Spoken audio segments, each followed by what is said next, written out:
పాపాలు ఎలా ఉన్నాయంట? ఎర్రగా ఉన్నాయి. చూడండి, ఎర్రగా ఉన్నాయి. ఈ రీతిలో మనం ఉన్నాం. పాస్టర్ గారు బ్లడ్ ఉంటే మంచిగా పాస్టర్ గారు, నా ఒంట్లో బ్లడ్ లేదు పాస్టర్ గారు, నేను ఇలాంటి ఎవరో రక్తం కావాలి పాస్టర్ గారు అంటారు. ఆయన పొగలు వేసి ఇస్తారు,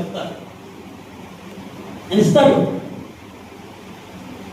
బ్లడ్ తక్కువగా వాళ్ళకి ప్రార్థన చేస్తే బ్లడ్ తిరుగుతుంది. దేవుడికి స్తోత్రం. హల్లెలూయా.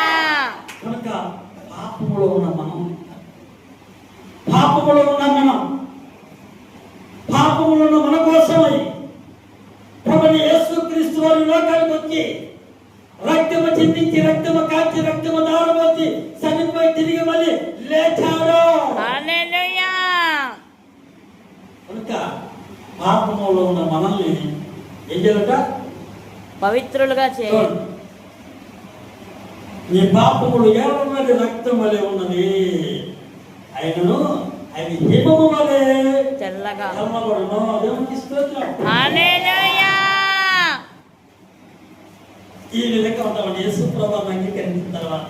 ఆమేన్. యేసు ప్రభువుని అంగీకరించకపోతే ఈ విధంగా ఉంటాము. ఆయన రక్తములో కరగబడిన తర్వాత, మన పాపములు ఒప్పుకున్న తర్వాత, మన దోషములు ఒప్పుకున్న తర్వాత, మన అపరాధములు ఒప్పుకున్న తర్వాత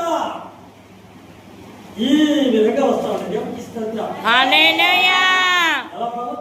తెల్లగా ఉంటాం. దేవునికి స్తోత్రం. హల్లెలూయా. తెల్లగా ఉంటాం. యేసు ప్రభువుని నమ్ముకున్న తర్వాత, బాప్తిసం తీసుకున్న తర్వాత ఈ రీతిగా వచ్చామండి. దేవునికి స్తోత్రం. హల్లెలూయా. ఈ రీతిగా వచ్చిన తర్వాత కొన్ని అద్భుతాలు జరిగినాయి, కొన్ని ఆశ్చర్యాలు జరిగాయి, కొన్ని సూచికలు జరిగాయి, కొన్ని మహిమకరాలు జరిగాయి. నేను జరిగింది. కొమ్ములు వచ్చాయి, కొమ్ములు వచ్చాయి మనకి. కొమ్ములు వచ్చిన తర్వాత బైబిల్ చదవడం తగ్గింది, ప్రార్థన చేయడం తగ్గింది. కబుర్లు, లోక సంబంధమైన మాటలు, ఇలా మాట్లాడుకుంటున్న దాని వల్ల మన ఆత్మ వ్యవస్థ ఏ విధంగా తెలుదా? ఈ విధంగా తెల్లగా ఉన్న మన ఆత్మీయ వస్త్రము ఈ విధంగా ఏమన్నా ఇందులో తెల్లగా ఉన్న పేపర్లో దాగులు, ఏం కనబడుతున్నాయి? మచ్చలు, మరకలు కనబడుతున్నాయి. కొన్ని సంవత్సరాలు గడిచిన